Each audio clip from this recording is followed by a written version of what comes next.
جیسے میں نے آپ کو بتایا تھا کہ وہاں ان الذین آمنوا والذین ہادوا والنصارى والصابئین، وہ ساری جو آیت تھی وہ کیا تھی کہ ایک خاص کانٹیکسٹ کے اندر وہ آیت ہے۔ یہاں بھی اب تحویل قبلہ کی بحث جو ہے وہ چل رہی ہے، اور وہ مسلمانوں کی یہ بات کہ انہوں نے ایک قبلے کی بجائے دوسرا قبلہ اختیار کر لیا، مسلمانوں کو کہہ رہے ہیں کہ گویا تمہاری تمام نمازیں ضائع ہو گئیں۔ اب اسی میں ایک چھوٹا سا نقطہ ہے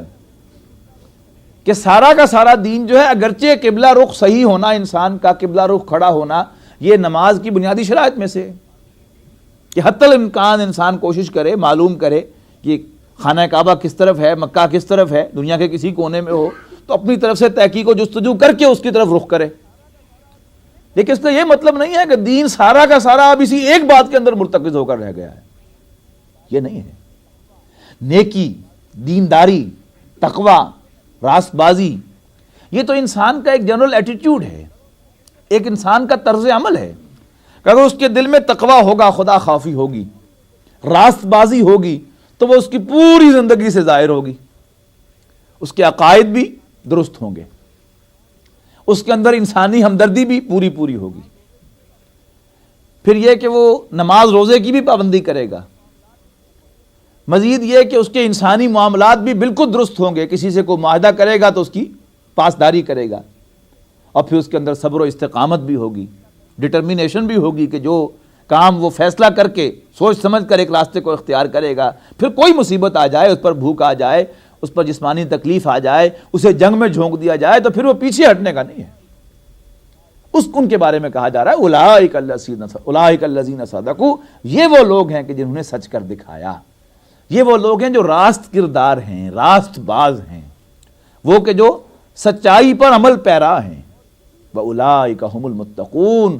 اور یہی لوگ متقی ہیں۔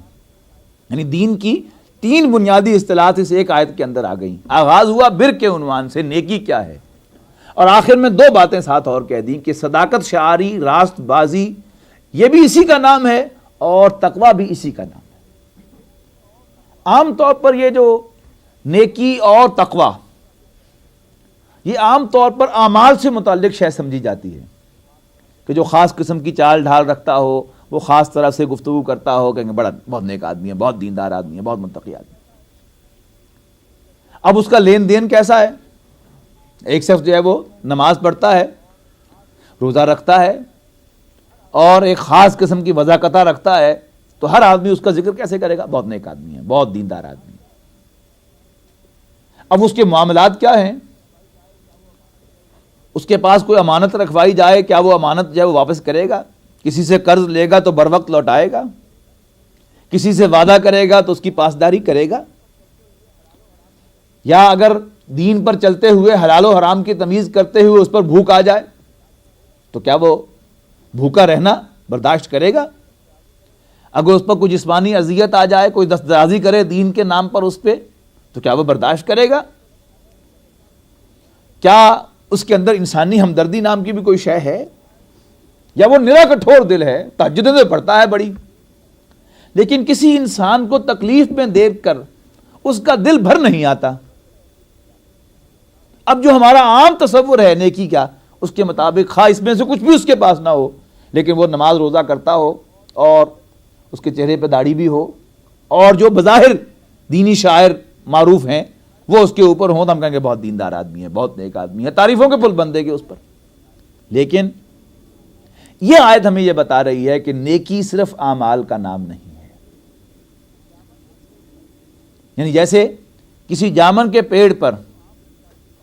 اس کی شاخوں کے ساتھ کہیں کہیں کو آم لٹکا دیے جائیں تو اس سے وہ درخت جو ہے وہ آم کا درخت نہیں بن جائے گا، جامن کا درخت رہے گا۔ اگر انسان پورا کا پورا نیک ہوگا اور اس کے دل میں تقوی بھرا ہوا ہوگا، خدا خوفی بھری ہوئی ہوگی، تو اس کے جسم کی ہر شاخ پر تقوی ہی ظاہر ہوگا، اس کے ہاتھوں سے جو عمل بھی سرزد ہوگا وہ مبنی بر تقوی ہوگا، وہ دوسرے انسانوں کے ساتھ معاملہ کرے گا، خدا خوفی کے ساتھ کرے گا، وہ کھانے پینے کے اندر خدا خوفی کا مظاہرہ کرے گا، وہ حلال و حرام کی تمیز خدا خوفی کے ساتھ کرے گا، اس لیے کہ دل کے اندر وہ خدا خوفی ہے نا۔ لیکن اگر دل میں خدا خوفی نہیں ہوگی، دل میں تقوی اور نیکی نہیں ہوگی،